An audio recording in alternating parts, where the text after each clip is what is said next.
Hey everybody, it's Stephen Dykman. And Larry Fields here. We're going to be talking some Swish today with some very important topics. Some very important topics for sure. I know this weekend was unfortunately cut a little short for both of us. We both, us and the guest we're about to be bringing on, all day two of the event, but only one of us actually played the event, and Yeah, that would be Mr. Raymond Perez. yeah, we'll talk more about the Arena Open and Uh-huh. how me and Steven never got a chance to play day two. Yeah. But like Steven did mention, we have Raymond Perez Jr. Don't forget the junior part. All right, that's fair.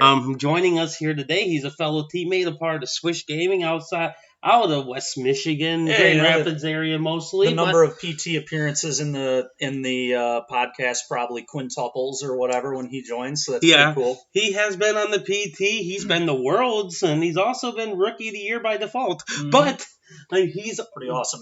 He definitely knows himself some Magic the Gathering, so it's going to be great to have him a part of us. Today we're going to be talking standard bannings, companions. We're going to talk about some historic bannings in the historic format, the future of standard and historic. Yeah. And then we're going to cover some random topics at the very end as well. But sounds good. Without further ado, I think we're going to go ahead and bring Ray on, and we're going to have us some Magic the Gathering discussion. Let's do it. All right, Ray, you there with us? No, I'm not. Oh, no, Sorry. are you not? Well, there he is. We are live here, Ray. We introduced everybody to you as former Rookie of the Year. Not much accomplishes after that, but that's fine. Yeah. The truth hurts. The truth hurts. Just so you know, I'm undefeated against Ray lifetime. He doesn't need to rebuttal that ever. They've only played against Ray maybe one time, actually. Oh, did y'all go to time? No. But you played. He beat me with a ramp deck, if I remember correctly. And in Canada, we went to a PTQ or whatever back when those were a thing, and we went all the way to Toronto. I'm pretty sure. I think that's the only time I ever played against Ray, but. That's nice. We've both been a part of Ray and James Johnson in their hour-and-a-half long matchup at a little PTQ or whatever that was. Man, that was wild. Oh, it was the grind fest. Loaning cards out, so I couldn't leave until that match was over. That was something else. Then I still bought a box for Warp's Kenrith. Yeah, he had to get that box for that Kenrith that was broken in half, and then the judge almost didn't let him use it.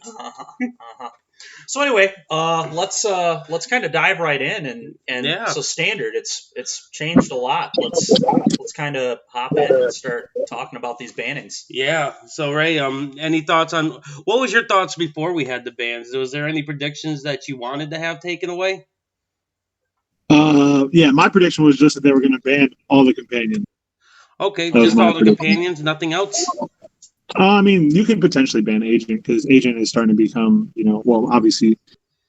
Wait, did you guys talk about the bannings in the intro question? Yeah, well, no, we haven't announced what has been banned yet, but last week on our episode, we talked about what me and Steven both wanted to have banned. Yeah, we both talked about 3-mana Teferi could definitely go, and, probably should have never been maybe printed. Something out of Sacrifice in case that deck would have but move it a little more rampant in the format without the Luca. We really just talked about how ridiculously powerful Standard is and how there are a lot of cards that could be potential bans. The Standards make a Siege Rhino look like a butterfly. Oh, yeah. Siege Rhino and Thragtusk are so weak compared to cards we have now, man. It's just unbelievable. Right. But you said you just wanted all the companions banned? Yeah, I would have just banned every companion. I think that was a total mistake to print that type of mechanic. Yep. Yeah, I agree. I think it just was so busted. Mentioned that. And Legacy, Modern, and Vintage, all those formats just showed how powerful that companion mechanic really was. So then I think a natural transition. Then let's talk about the changes that happened to companion in historic and standard now. So yeah, it says once per game, anytime you could cast a sorcery during your main phase when the stack is empty, you can pay 3 generic mana to put your companion from your sideboard into your hand, and this is a special action, not an activated ability.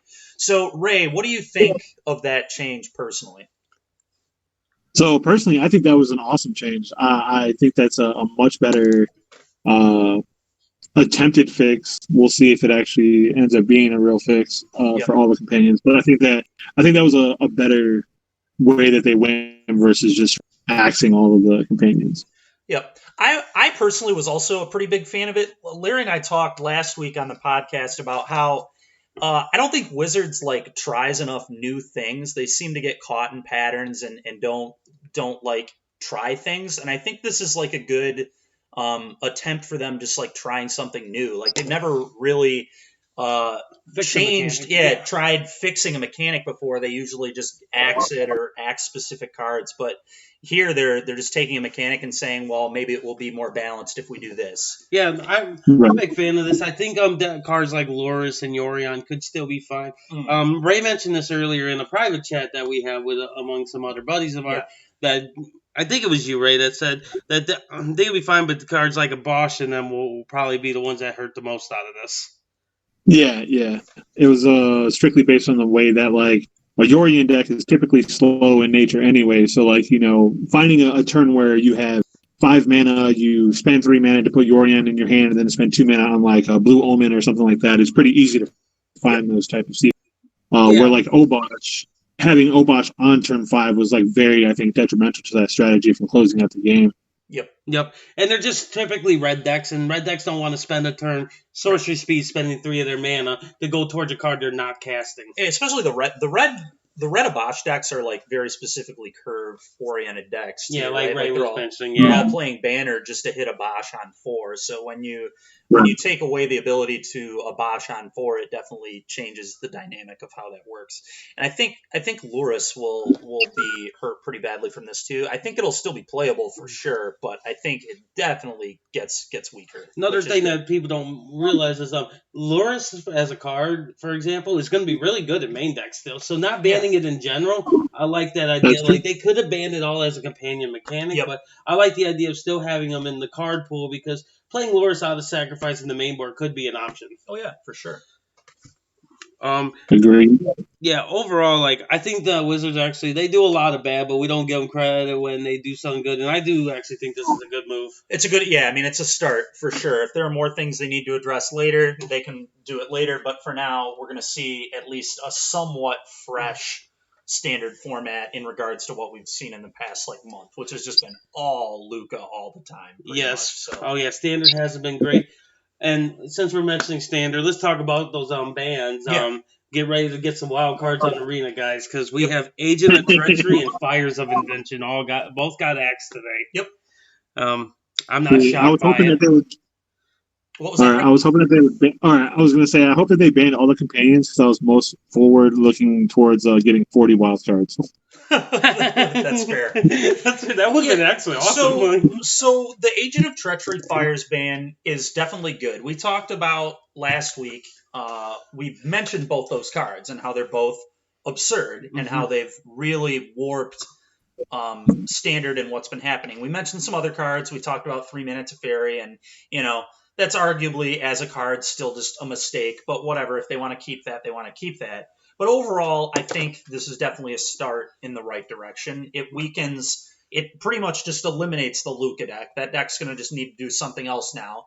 And it weakens the Winota deck in Standard big time. Yes, in Standard, I don't imagine, because I played Winota in the day one of the Arena Open event. Yep. And that deck, it does really well when you have Agent of Treachery. I cannot imagine, because it's not historic, they don't have a lot of great payoffs on the human side. Besides, they have Kenrith, but I don't know if that's enough to give that deck a push. Yeah, I'm sure that deck can still adapt and will try to adapt, and we'll see if it is still playable, but it is certainly much worse. Yeah, I agree.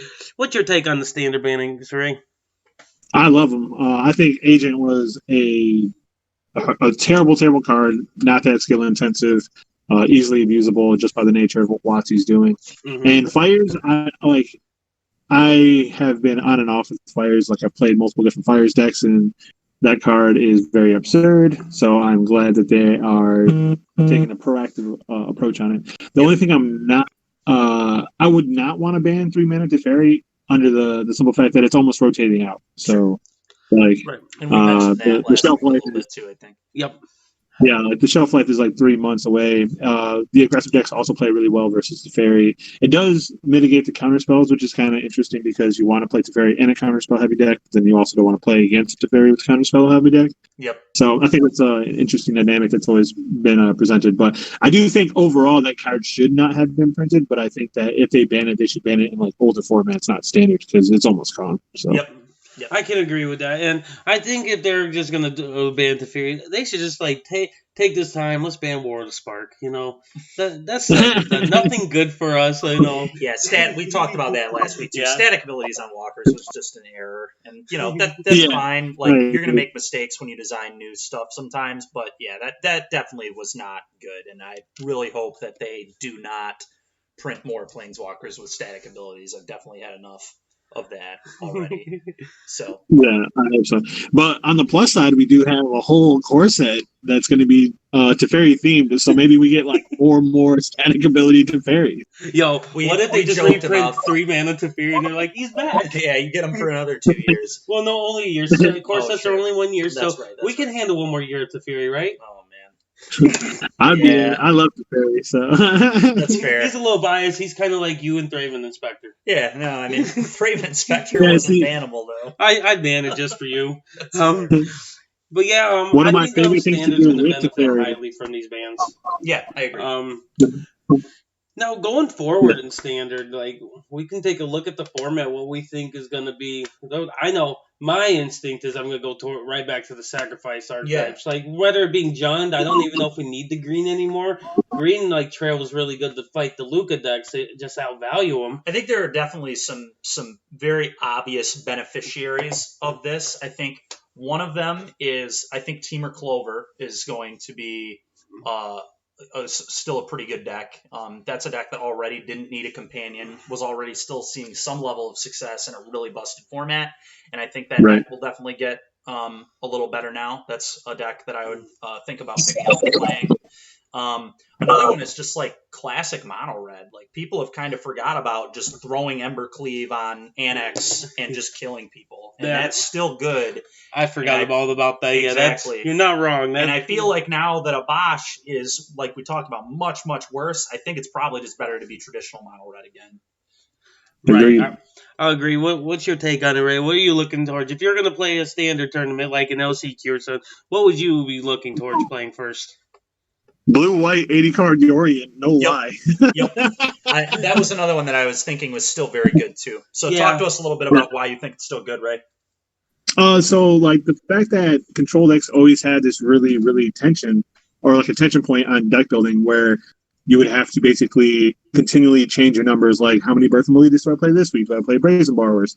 And adding those 20 cards really just got you to a point where you could just jam all the best control cards for the most part and not really have to care. And the fact that Yorion in that deck is like only against the most aggressive draws where you don't really have much going on did you want to play Yorion on 5 just for the 4/5 body. Yep. But most of the time I'm a very value-driven person, so I don't like to even cast my Yorion unless I'm getting like a couple cards and like a couple life, or I need more than just one effect unless I'm in dire straits. So I think it's super easy to get into a position with a deck where you naturally want to go to like turn 14, 15, 16 and have all this abundant mana where you can be like, pay 3 mana, put Yorion back in my hand, pass the 2 counter spells up, you do nothing, end a turn, cycle a Shark Typhoon or something, my turn, do something, play Yorion, still have a counter spell up. I think like that play pattern is still very, very functional. Yep. I actually thought Blue-White was and like Blue-White was like one of the best decks even during the Luca format because of how good it was against Luca, and I got cold feet on registering that for day 2 of the Arena Open, strictly based on the fact that everyone kept saying, be on the right side of history. We only have 1 weekend with this deck, so make sure you play it. And I played it and just got severely destroyed by people who were gunning for me super hard. Yep. And I really wish I just played Blue-White, just because at least then I would have like ate those decks and felt better against the one Blue-White person I did play against. Yeah, and Blue-White's kind of your bread and butter deck, isn't it anyway? Yeah.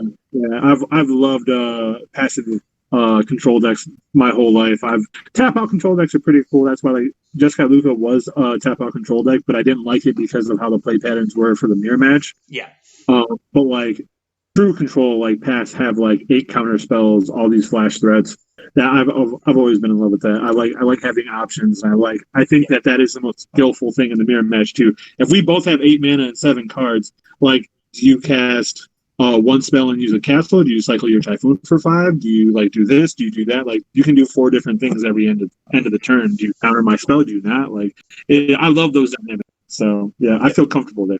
Yeah, those are all really good things about control for sure. Yeah, no, that's Blue White. I think was honestly a good deck beforehand. I think that will, like he said, go forward. Yep. I also think Bad Yorion, because Nissa and you're the companion pay 3 isn't the worst thing in the world either. Nope. It's true. You can't shake your head at that. Like Nissa, I think this is a big opportunity for Nissa and Hydroid Crassus to make their return. Yeah, I'm sure it is. The Bant deck was already still okay now too. It kind of got it was a little overpowered by the Luca deck, I think, but now that that's gone, yeah, Bant's going to be right back. They might not even get rid of it though. Like I said, with Nissa, you could easily have that extra abundance of mana. I think they definitely still just played an 80 card build for sure. I even think you could still play Rakdos Aluris with Sacrifice if you really wanted to. I think you can too. I just think it's worse. Priest generates. Oh, it's definitely worse, but you definitely could because you're generating. And I actually think it's still probably right. I think overall you're still probably like the companions are so powerful that even with this change, I still think in a lot of spots it's still just going to be the right thing to do to just play the companion decks anyway. Still. Yep. And we'll see if they're still far and away better than everything else, and at that point maybe they have to get rid of the cards entirely. But we'll see. We'll cross that bridge when we get there. Now, I am excited for the bans. I think it's going to open the door up. But like I said, I'm just going to jump right back into the sacrifice mindset because I think the deck is still going to be super strong. And if people do try to resort to the Clover decks and things like that, it gives me more opportunity. Yeah. Like we've talked about before, the standard is wildly powerful, and even when you axe 2 cards, there are still just really ridiculous decks that you can just go back to. It's so crazy how the power level's nuts. They're still just really insanely good decks. Yeah, no, it's crazy. Now, we all had some homework before we did this podcast. Unfortunately, one of us 3 decided not to do their homework. I don't know. John was to do some research on historic. It was ironically the guy who did the research about day 2 of the MTG Arena event this weekend. We spent the time during registration of the Arena Open getting ready for the historic talk that we didn't get to play. So, in historic, for those that don't know, it's the same exact ban. Well, not bans, but suspended. Age of Treachery and Fires both got suspended in historic. Yep. Other words, suspended is their little trial period to know if they're going to permanently ban the card or if they did with to Field of the Dead. Yeah. And I think it was. I don't think they did with Nexus. It was just Field of the Dead and maybe other cards. Yeah, there's some other cards. And then somebody online was saying this. I don't know how factual this is, but when a card is suspended, you don't actually get wild cards for it. Yeah, that's a bummer. But you do when they're banned. So anyone who had these cards on Arena is going to be fine. Right now, it don't matter. Yeah, exactly. But so Ray, what do you know about historic? Well, let's just say I am the de facto historic professional on this podcast. So if I had to choose a deck right now that I think is really well positioned after these bans, I'm going to have to go with my old faithful that I've been playing nonstop 24/7 since Historic's been announced. It's called Gruul Midrange. Yeah. Okay.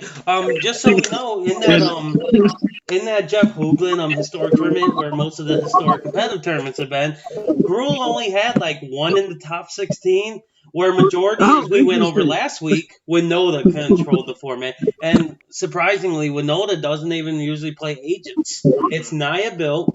It doesn't even base around any of these banned cards. They didn't fix Historic very much. I think Historic is... I think Historic's in a bad spot right now. For a bit, unfortunately. I think Winota still takes control. The reason it's so good, because I played against it a little bit with the deck, is they have this 7-drop out of Ixalan that doubles all the damage. Yeah. And it's a human, so it goes into combat, it just doubles everything. It's just... It's a...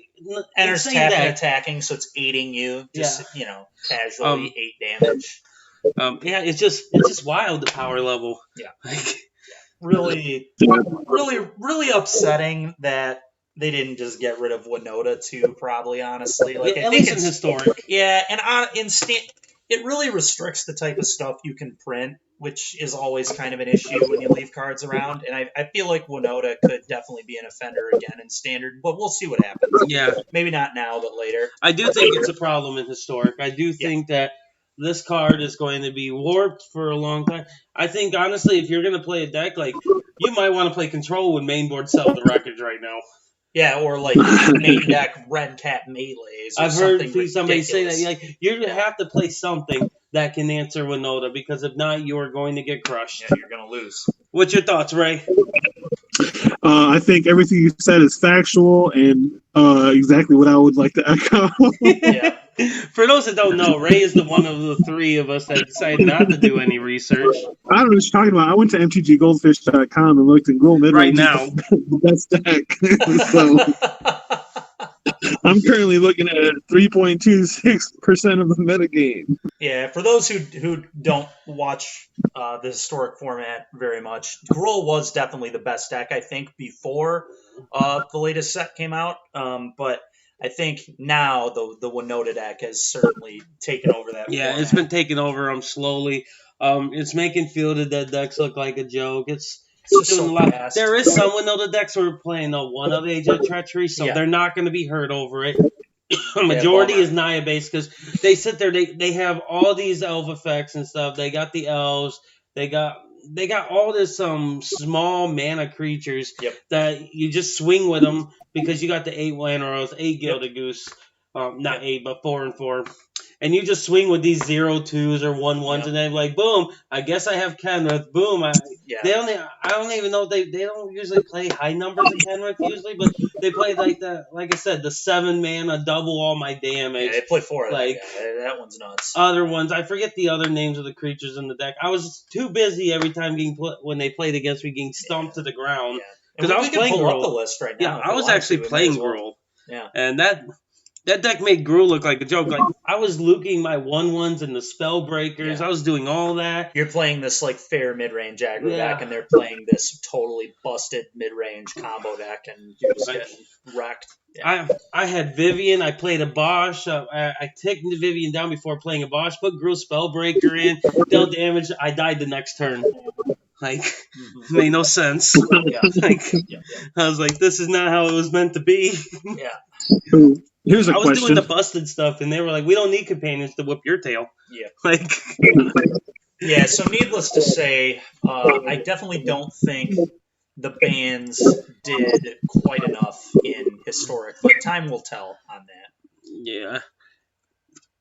MTG Goldfish is not my friend. Yeah, well, part of the issue is it really took off in the Hoogland events. I don't even know if this tracks the Hoogland events. That and on Ladder when it returned it. I don't know how they because Historic don't have a super ton of competitive events right now. Yeah. So of course it's not going to have all those like located right now. Just trying to see where I can find. No, I guess I could just go to Jeff Hoogland's deck list. Yeah, and maybe we have to. That's what we did last time. So, but what would you play, Steven? Tell us a little bit about your janky deck. So it's not necessarily when I initially brought that up earlier today to you. I can't remember if I looked at the bannings yet or not. But these bannings don't really change a lot as we've been saying. So I feel like I will very likely. In any sort of competitive Historic event, I will probably just be playing Winota. But a deck I've had a lot of fun playing and enjoy a lot is a 80-card Yorion Soul Sister deck, basically life gain, mono white life gain. And it was actually, before the Winota deck took off, it was a really, really good deck. Me and a buddy of mine we're just 5 winning like all the constructed events on Arena and just making a bunch of gold, and it's a solid deck. It was funny. I told my buddy to start playing Omen of the Sun like before Omen of the Sun was even like a card. Like, we were playing that pretty much when very near the start of quarantine. We built this deck, and just Omen of the Sun was blowing so many people out. It was hilarious. Like Omen of the Sun, when you have a Pride Mate or a Heliod and a Soul Sister, is just ridiculous, and people do not see it coming in Historic at all. It's really funny. No, I agree. And yeah, this Naya Winnow deck, I got the list pulled. It looks like the humans they play is like Haktos. Yep. For those that don't know, there's a battlefield randomly gets the number that they have protection from all of those other numbers. Yeah, protection from everything except one CMC. Yeah, except for you. Enters a battlefield, choose 2, 3, or 4 at random. They have protection from each converted mana cost other than the chosen number. Yeah, really good at just attack. It's pretty good with Angrass Marauders. That's the 12. 7-drop. It's 12 damage. Yeah. It's so ridiculous. How they find Winota consistently is they have Fauna Shaman. Yep. Cards deck is just consistent. They're usually a Yumori deck, but I don't even know if they'll stick to the Yumori because I don't see after playing deck, I don't see many moments where they want to just sit there and be like, I'll take a turn off to be able to put this in my hand. Time will tell. There will definitely the Yorion deck I just mentioned. I think will definitely have spots for Theta 3 to put it in its hand, so it won't get hurt that badly. Right. But time will tell with this. I don't know. I don't know if this will be enough to nerf the companion mechanic. We'll just wait and see. Yep. It even plays a Danto Vanguard, so if you can remove their creature before the Winota trigger, they be like, no, you can't actually. Yeah, your shock has no text here. For sure. The deck's just very, very consistent, very annoying. And the thing is, too, it can win without Winota. Like, it's just kind of a nice little aggro deck. I won without Winota when I was playing the Arena Open. At least day 1, not day 2, obviously. And I would say that deck's probably much worse at doing it than this one. This one's probably much better at doing it, would be my guess. But, it's a mid-range deck with just a really, really busted combo in it. Yep. Which traditionally is just really good in Magic. Ray, are you going to start messing with Historic at all? Maybe. I'm going to reserve myself until more information comes out, only because I truly like to obsess over information and find decks and stuff, and the fact that it's so hard to find information on the format kind of is a deterrent for me right now. Right, and of course our at least our viewpoint is based off the information we're getting. So maybe it's not as busted as people think, and it just hasn't been discovered yet.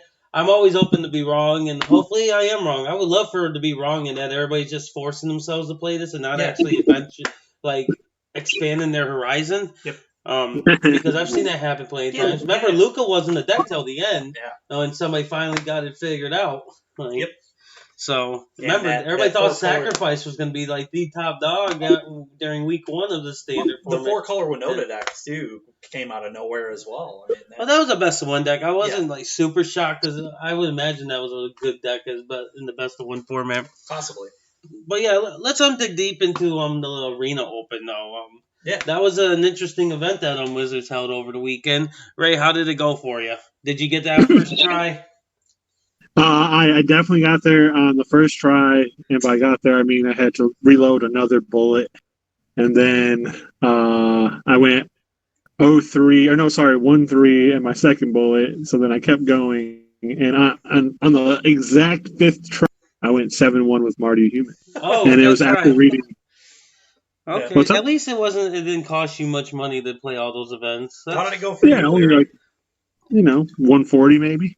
Yeah, that's not too bad. We've spent more on Grand Prix weekends, on side events. So how did the event end up going for you, Larry? Day 1 was actually cool. I played Rakdos Loris. It's a deck that actually Ray got me on. I started out well. I ended up playing against Luca, and I just could not get past. They just kept outvaluing me every time I played them. So all 3 of my losses in that was to Luca. Okay.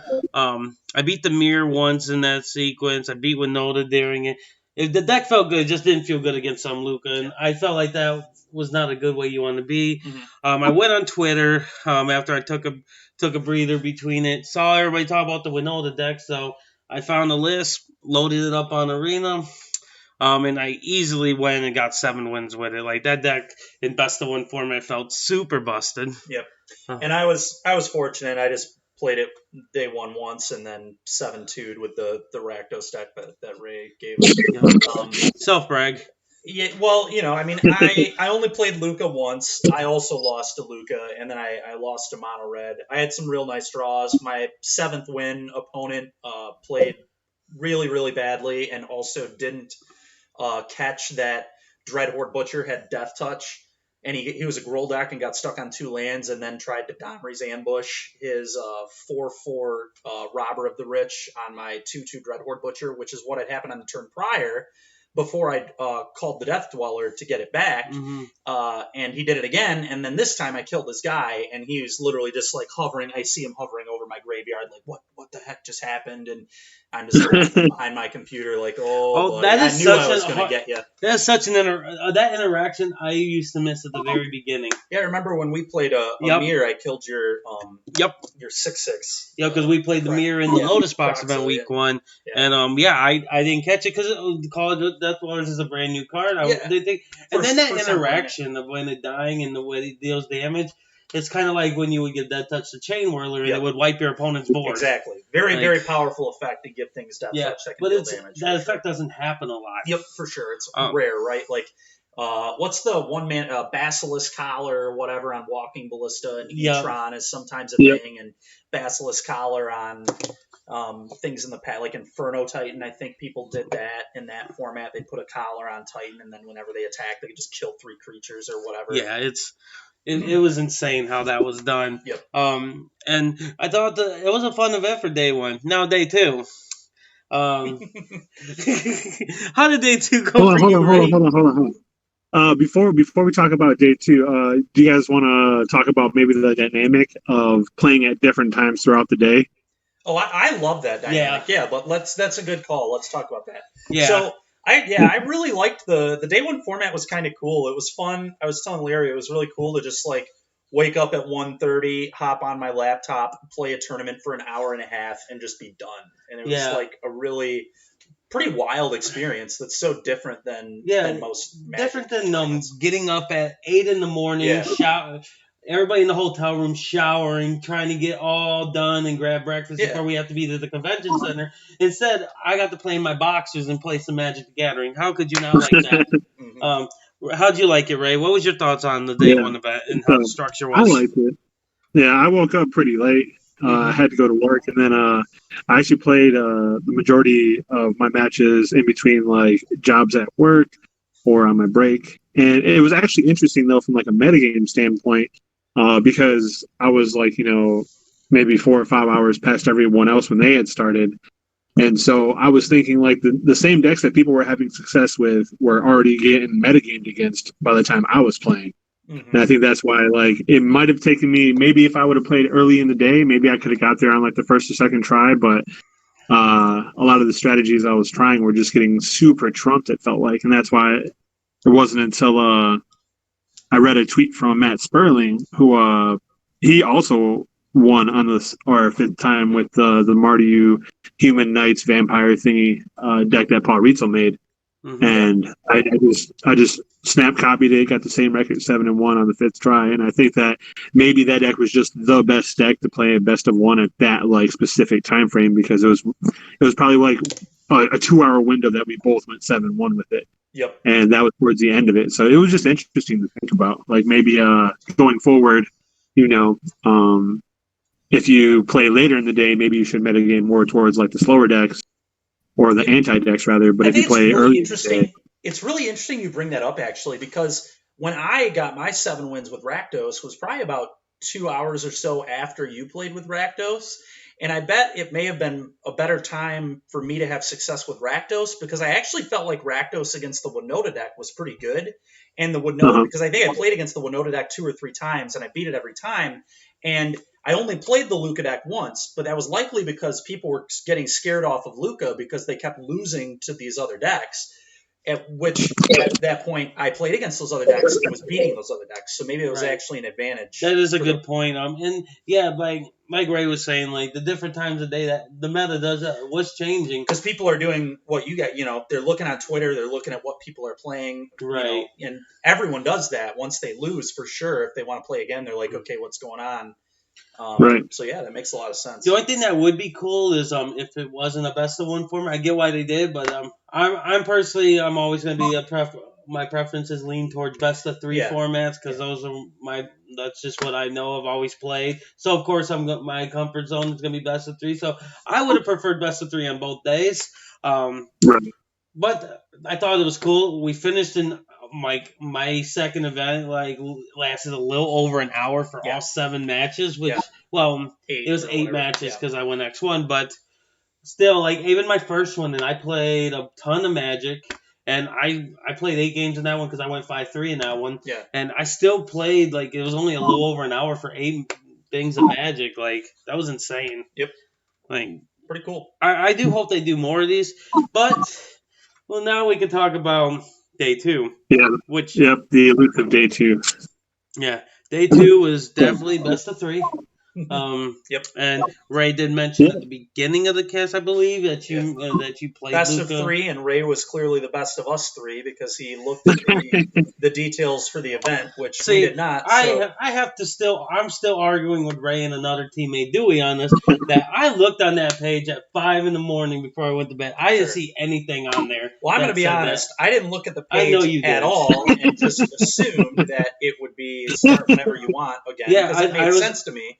That's what I thought, but I was up because I was playing some ladder, but practicing my best of 3 deck, and I was like, hey, why don't I double check this, make sure there's nothing I need to know before this, and then I looked, and I was like, I didn't see anything. I see nothing. And everybody's saying that there was a link to click or something, and I was like, I didn't know we had to go and find the Wizard of Oz to find these details. Needless to say, you had to sign up for the event by noon. I wasn't awake until 1:15. I think it was till 1. Oh, I think it was till 15 minutes after I woke up. Great. Yeah. So anyway, I knew something was wrong. I got on. My token was gone. I was like, what is happening? I couldn't get in the event. I immediately Googled, Wizards Arena Open or whatever, and then somehow got to day 2 details and found that you needed to do it by 10 Pacific or whatever time. Yeah. And it was 1:15, and so I couldn't get in the event, and Larry was still asleep, and I messaged him and was like, yo, dude, we're not playing in this event today. It was unfortunate. I will say I was frustrated at the very news of it. Yeah, of course. Now that we're a stupid reason to not play Magic. Yep. I do think that if you have a token, it should automatically register you in the day 2, personally. That's my opinion on it. Sure. Yeah. I think it's stupid that you got to redeem it for something. You said what? That or be able to redeem it for something clearly life happens, and if they're going to have this small window, it's like a GP. If you register for a GP and you can't play because something happened, they refund you your entry. So it's you clearly spent an entry fee for this. Can I get my entry fee back? Can I get 4,000 gems for this, or whatever? Or the equivalent of what I won. And just equal it back to 4,000. But my thing is, at a GP, I don't have to be there on day 2 to re-register for the event. Yeah, you do have to be there to play. You have to be there. Time, so it's But that's fine. But they could be like, all right, the tournament starts here. You play it you want. You start this time. But you don't have to re-enter. Because they said you get to play at your duration or something like that. Your own pace. After that window. Yeah. But why not just re-enter us immediately? I don't see the logic behind it. Yeah. Just my opinion. That'd be nice. I agree. It sucks that it happened. Ultimately, I blame myself for not just looking. But, you looked and apparently... I blame myself for not finding the wizard at the end of the Yellow Brick Road. Yeah. Nothing I can do about it now. At first, I was just going to not play these events anymore, but let's be real. I'm going to still play them. Yeah. I was frustrated at the very... Yeah, for sure. Natural response. Yeah, it's my natural response because I'm not very good at wasting money in general. So I feel like I wasted money. Yeah, unless you owe 2, it was just and straight I did 2 value. Tries. Yeah. On top of it, I had to play twice in the day 1. So if I would have had to play 5 times like Ray, for example, I probably would have.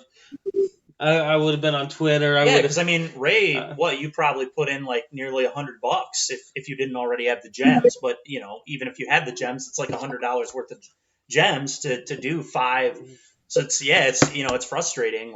For sure. Yeah, that's a lot of money. Yeah, I spent 140 on gems because I got suckered in by some of the cool styles of the cards when I bought $100 bullet earlier in the week, and then they had all the uncommon mutate comic animation things, and I was like, oh man, I'm loving this blue-green mutate deck, so I want to pimp it all out. So then I spent a whole bunch of gems on that, and then so when it came time for the actual event, I had 3 entries between like gold I acclimated and then like the gems. Yeah. And then I had to buy 2 $20 bullets or like 22 plus tax, whatever, to get it. So essentially, I invested like $140 to play enough times to make it into day 2. But even day 2, like day 2 was rough for me just because of the 2-hour window. Because like I went to sleep at 7 in the morning, set my alarm clock for noon to join the tournament, went back to sleep, woke up, went to work, and then played the tournament on my off time at work and got bodied. So like it was still frustrating for me because it was like a huge disruption to my normal day versus just being like, I can wake up, go to work, and then just do what I did the day before type deal. Yep, no, I agree. And like I said, I do think they should like figure something out because I don't think you should have to re-register for day 2. No. I think it should just be like Grand Prix or Opens where you're automatically, you made day 2, congrats, you're going to be in. Yeah. Like that's how I think it should be. Like it can't be that hard for them to do that either. So maybe they can edit that. Like it's their first event, so I'm gonna give them grace for it. I was just like I said, I was frustrated, and everybody in my position would have been frustrated. Oh, I agree, and I'm sure we're not the only people who did that. I'm sure we're not. We can't be the only two who are sleeping super late during this quarantine because you just can. I mean, like it's typical, quarantine life right now. Yeah, for us at least, and I'm sure for some other people too. Yeah, for sure. Yeah, I'm certain we're not the only two in the world that did that. And yeah, it sucks for sure. It's like literally all win was 2,000 gems. So all you have to do is 1-2 the event and you get some sort of value. And what was your prize, Ray, for going 2-2? I couldn't even tell you. Okay. I believe it was probably 4,000 gems. Yeah, I think it was around 4,000. Yeah, I think it scaled like 2,000, then 4,000, then 8,000, then like 20,000. It was something like that. I really wish that we were doing actual a live feed of all 3 of us right now on like a webcam. Mm-hmm. So when Ray was talking about buying all those fancy cards, he could see me shaking my head. Yeah. Like he could just see it. Yeah, some disgust on my face. Some people like the cool styles, man. Like, he's like, I don't have a bunch of cards on here, but you know what? We're going to spend it on different art. Apparently, Ray is the demographic they're appealing to. Yes. So. No wonder he's so successful. It's because I have like 4 different cat avatars. I have a ton of different sleeves. I'm loving it. I will show you messages later, Stephen, of Ray being super excited. He's like, I got my first pet today. That's awesome. Magic. That's great. He's like, I got my kitty. Because I don't know if you know, but Ray is very known for playing with his kitty playmat. His old kitchen the cat's my all-time favorite. Oh, sure. The kitchen sinks, I think, is the term. Kitchen links. Links. Kitchen links. Links, whatever. It looked like they're on a damn sink. I don't know. They are in a sink, but that's where the kitchen finks were. Oh, no, it's a very medium playmat, so. Okay. Yeah, shots fired. Shots fired. But let's rewind that. Just rewind it. We don't want to add that. Like, we got to censor that. No talking bad about the kitty playmat. Mm-hmm. Will you do those events in the future, Ray? Sorry, one more time? Oh, are you going to do those events in the future?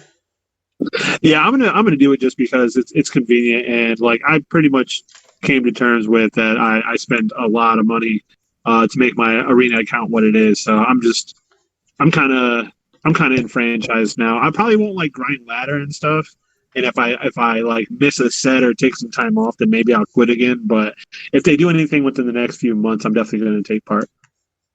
Yeah, and it seems like the general consensus from most Magic players was that they enjoyed this and hope they keep doing it. So hopefully Wizards hears that, and hopefully this was a profitable thing for them. And I'm sure if a lot of people were like Ray, they certainly made money off this. So you know, it should be good. And hopefully they'll keep doing it. So. Yeah, I do hope they do continue with events like this because they're cool events. I'm really excited for what they're trying to do, and that brings up a discussion I wanted to have that I didn't really go over with y'all. And that's the announcement of all the events are canceled for the rest of the year. Like, oh sure. What are our plans for Magic on the road? Like now we know. Now we are for certain we won't be playing Magic in the convention center for the near future. Yeah, I mean, so you and I don't know if you were joking or not joking, but from the very beginning of the pandemic, you were saying things like we weren't going to play again for the rest of the year. And I think maybe at first you were kind of joking. No, actually, none of that was a joke. Like it may sound like a joke because I added on the jokes, but the reason I said it is because based on how the pandemic was, Yeah. like we have the NBA and things like that Yeah. that are losing billions of dollars. Yeah. What makes us different than what they're doing about the main reason is that attendance can't be there. Right. They can't have hundreds of people around each other. Right. We're no different. We have hundreds of people in this small convention center, and let's be real, some Magic players are less hygienic than the others. Like, it happens. We've been to tournaments, and there's just human individuals that are less hygienic than each other. We can't control what other people are doing, so they aren't going to put that risk for more people to get sick and keep it spread just so we can play some cards. Yeah, I mean, it's so 2021 was my prediction. Yep. And if it's not even longer, who knows? Like, we don't throw. But I know for the future, like, their Magic isn't really like. I'm going to do the LCQs obviously this week. Yeah. But outside of that, I don't have any plan Magic wise. What about you? I'll definitely do like LCQs, and maybe I'll try to grind a mythic or whatever, and play in those the mythic qualifiers or whatever. But yeah, I mean, if this next PT is like the only PT this year, right? Pretty much. So how the PT set up right now, from my understanding, is it's there's only the one PT, I believe, and then there's a grand finals or something like that. Mm-hmm. But they have these PTs, and they're like 4 different dates, and you can, if you're qualified, you get to choose one of the 4 to play. I see. Kind of like how the regional, you had to pick one of the regions to play. Okay. And they're having LCQs every day, and I'm thinking that the LCQs, from my understanding as well, are up until the last PT. Okay. Do they have one tonight at 4 a.m.? Yeah. Okay. They do have a PT. Well, it'd be tomorrow morning because it's 11 p.m. right now. Yeah.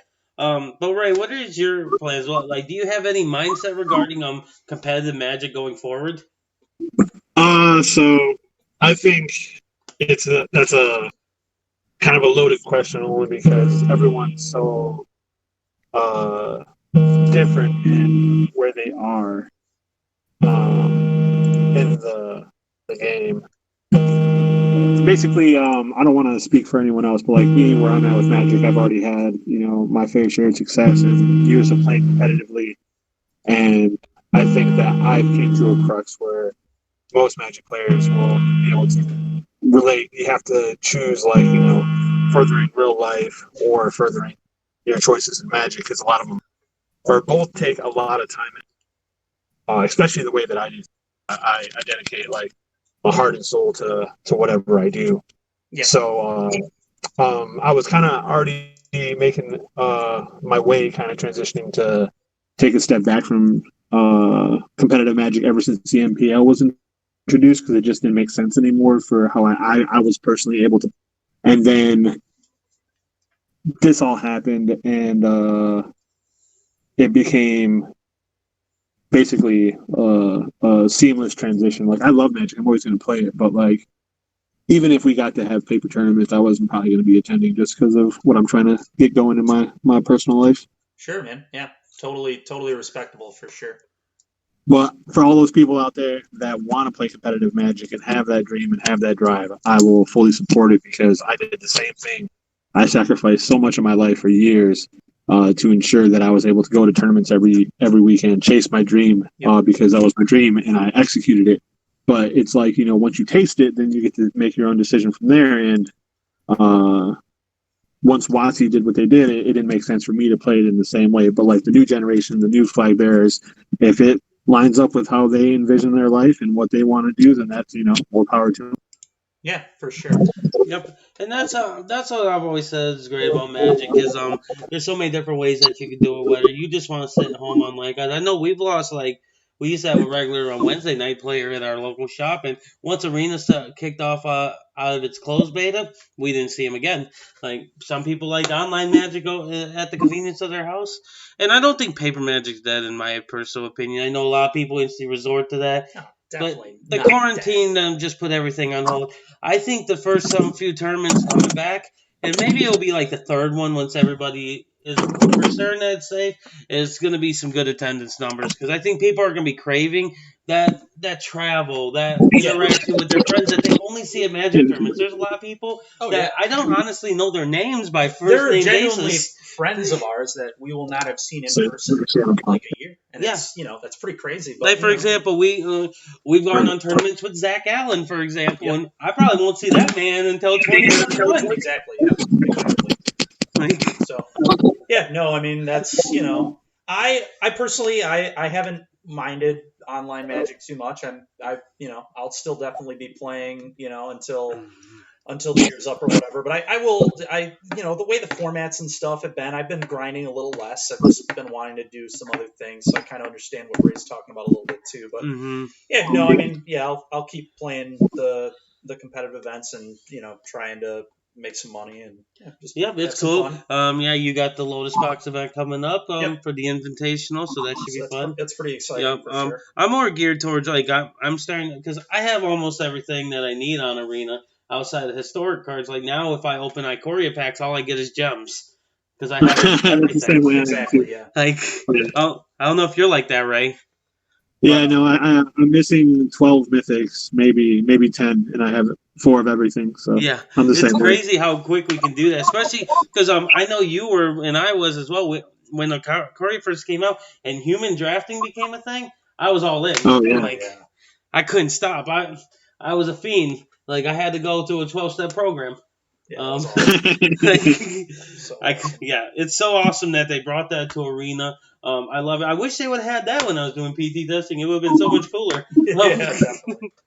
But no, if I was doing actual PT testing, obviously I'd still be on Moto because, in my opinion, I think Moto has the best testing, and I like Moto as a program better than Arena. Yep, you mentioned that. I just like Moto better. Mm-hmm. I think Moto runs better. Like I've had less problems with Moto than I've ever had for Arena. Just my opinion. Like you can take it how you want. But it's always going to be Team Moto for me. Sure. How about you, Ray? What do you prefer? Because we're going to be playing online for a while. What do you prefer? I'm still Team Moto. I love Moto. Team Moto. I played a lot less now because of the basis of Arena being so important. But I still log on like once a week. Get the update they usually do, and maybe like play like a League of Popper or standard depending on whatever. With the rental program, it's so easy to play basically whenever I want. But I know that I'll probably be playing a lot of Arena next week because I guess the bans don't technically happen until Thursday. Really? Yeah, well, like because the bans came out today, but they're not instituted until Thursday on Arena and Moto. Okay. Oh, I wasn't aware of that. Because aren't the bans usually immediately? Well, like the bans are, but like I guess I misspoke. The way companions work. Oh, I gotcha. Yeah, because that would be a little hard. Because that's a update the client type of thing. Yeah. Right. Yeah, okay, so like that would make sense. Yeah, I thought you meant the bans. I was like, that's different. So the bans are in effect starting now if you play on Arena, but the companion changes are not yet in effect. Yep, I think that's how it is. Well, I know for sure they're in effect on Magic Online. I assume that they're also in effect on Arena. Yeah. Just because it's so seamless for them to ban stuff. But we'll make events tonight. Really interesting if we do any of those over the next couple days. Yeah, especially like the LCPs and stuff. You're going to be playing against like Yorion and Luris and Obosh and all these things that maybe aren't really where the true format is. So me personally, I'm just gonna wait it out. I might play like a league or two with like Boros Cycling or something like that, just because I own that deck in Moto. It's so cheap. So yeah, that makes sense. I didn't want to interrupt you, but I just checked the announcement, and it does look the Magic Online ban and restricted is effective as of today, but both the ban and restricted and companions won't be effective until June 4th for Arena. Oh, okay. So I guess Arena is still bagged. Yep.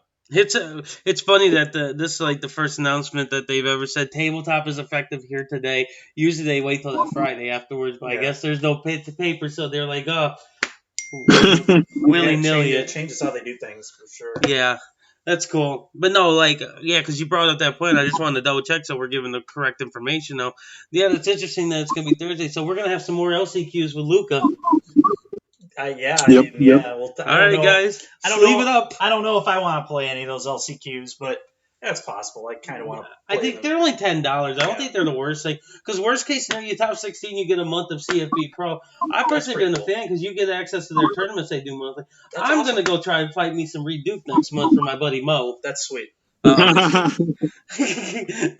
a buddy that is not a Reed Duke fan, so in spirit, we got him. Okay, that's I'm going to try to take down the king of John. Master. But yeah, no, I like what they did today. I think the announcement was good. Yeah, overall, I'm happy with it. Like they heard what the players were saying, and they're making an attempt to make the format better, and that's really all you can ask for. I think. Yeah, I agree.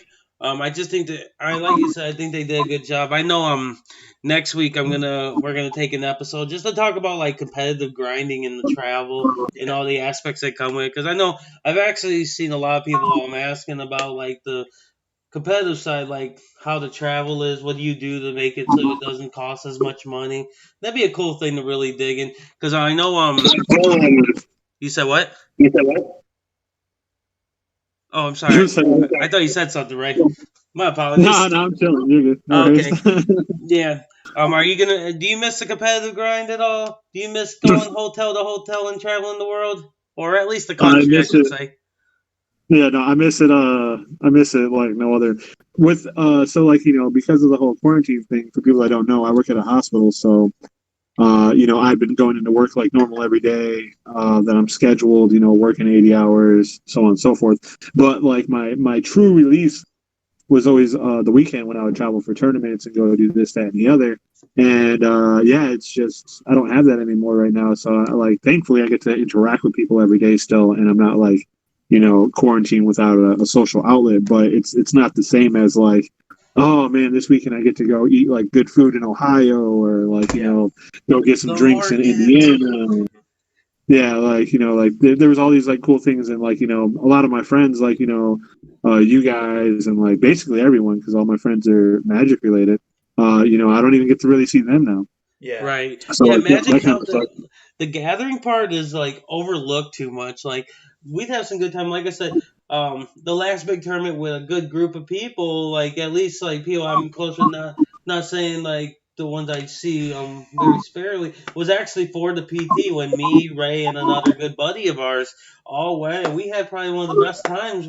Like we checked out some great restaurants. We checked Phoenix out in general. It's especially unfortunate with just everything that's going on in the world right now too. Like people need to just be around friends, man. Like I think right. Camaraderie is important, and right now I think a lot of people are missing that, and it pisses them off and agitates them, and I think that adds to the things we're seeing going on in the world right now, which it sucks. It's just it's all a real bummer, and hopefully it'll be over pretty soon, but and I think the most sickening part of this is the last person on Team Swish, the top 8, whether being an Open, Classic, or GP, was James Johnson with a bad Pioneer deck in Vampires. Like that, we can't go down like this, guys. Yeah. We got to get back to the grind. We cannot let that be the footnote of Magic's legacy. That's really funny. Yeah, and we're having him on the podcast next week, right? We're gonna bring him on because he's one of our consistent travel buddies. So we figure he'd be the best person to talk to. He could tell people a little bit of how it's like being on the road with Larry and Steven. Oh yeah. Oh, buddy. We want to talk about a guy that gets tased nonstop. The guy's queued for day 2 and then did not play day 2. And who was not shocked, and that was James. I bet he wasn't at all. He was not shocked by the aftermath. I'm sure he wasn't. But so. No, but this is fun. Ray, you want to join us in the future to do these again? Yeah, man. Say whenever you guys have an open spot or whatever. Because I will say just from being on podcasts with 4 people before, 4 is a lot of people. But anytime you guys need a third. Just let me know, man, because I'm always going to be... 4's definitely a crowd. No, but we definitely want to start. I think we'll probably want to have you back on when we get close to PT time, because you're very good at analyzing a metagame, especially for standard. I've noticed, we'll be doing things, and you're like, oh, you should hit me up. I'm already a day ahead of what they're doing, and we're just wasting testing time. Yeah, I obsess over information and pattern trends. I've done that forever. That's usually how I find the decks that are, well positioned before they're well positioned. Right. I have a long history of that. I've played, a lot of the best decks at the PTs I've played. Not to toot my own horn, but PT Phoenix I played Underworld Breach. That was the god deck there. So nice. Yeah, it definitely was the god deck.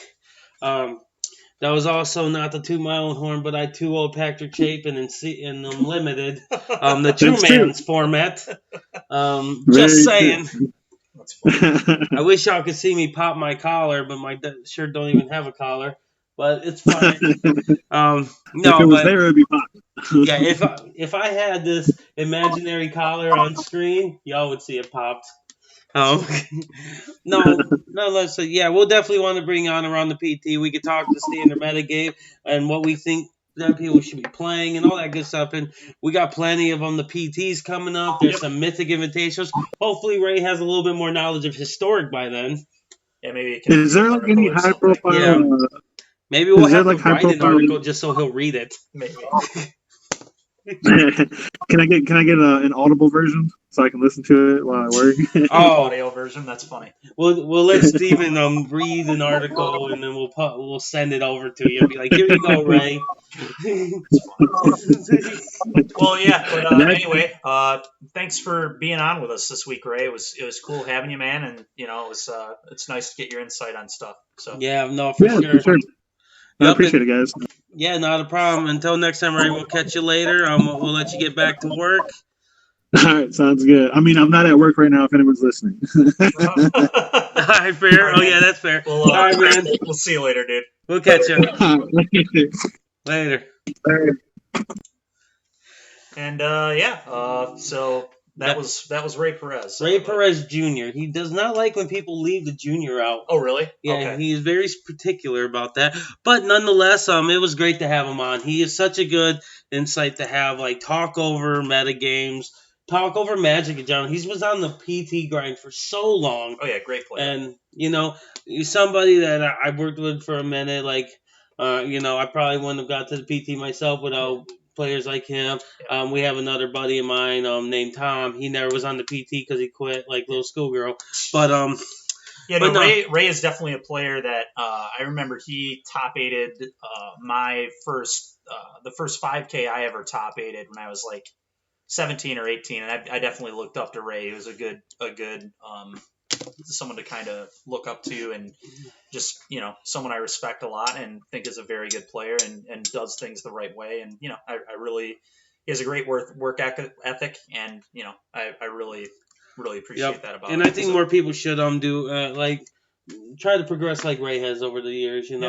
He's done well. Like, he may not be in the game as much anymore, but don't be mistaken. He'll still go and top 8 event. I watched this guy decide to be like, I'm gonna spend this month in top 8 like two weekends full of IQs.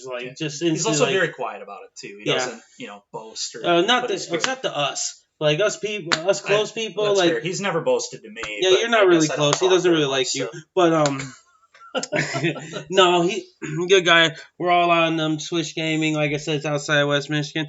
Like we said, next week we're going to be talking a little bit about the travel. Yeah. What it's like to go be on the road. Like, there's times we're on the road for 8 hours or more. Mm-hmm. Like me, Steven, and our guest next week, James Johnson, we were all on the road to New York City right before, like a month before the quarantine started. Yeah. We got to go. We got to live up Times Square. We got the place to match. I got to lose my buddy's deck and have to run back to the convention center. Yeah, there are definitely some good stories. We have some road stories. Yeah. Like, and then we can talk about kind of the life now where we're not doing that. And we could talk about what is James doing, because James, just like Ray, works in the hospital. Yeah, for sure. They're right in the war zone right now. For sure. And, tons of thanks goes out to both of them for doing what they do, because that's a super great thing that people are out there helping other people in hospitals, and they don't have the luxury of not getting to go to work like we do. So. Yeah, they don't have the luxury to sit at home and grind Magic like both me and Steven does right now. So, and they're out there and they are at the high risk of getting sick, and the fact that they haven't got sick yet is a good knock on wood moment. Got to keep them in our thoughts. About it, for sure. If you're religious, keep them in your prayers. All that. Anybody that that's working in the hospital, people can take it as a joke, but there's people getting really sick out there. We'd prefer the people closest to not get sick, and that's more reason I support the No Magic right now. Yeah, for sure. Make sure it's safe. There's no reason to rush into things. we're fine. We're fine. It's a Yeah. card. At the end of the day, it's a card game. We do it for fun. It doesn't take priority to safety and health. So I agree.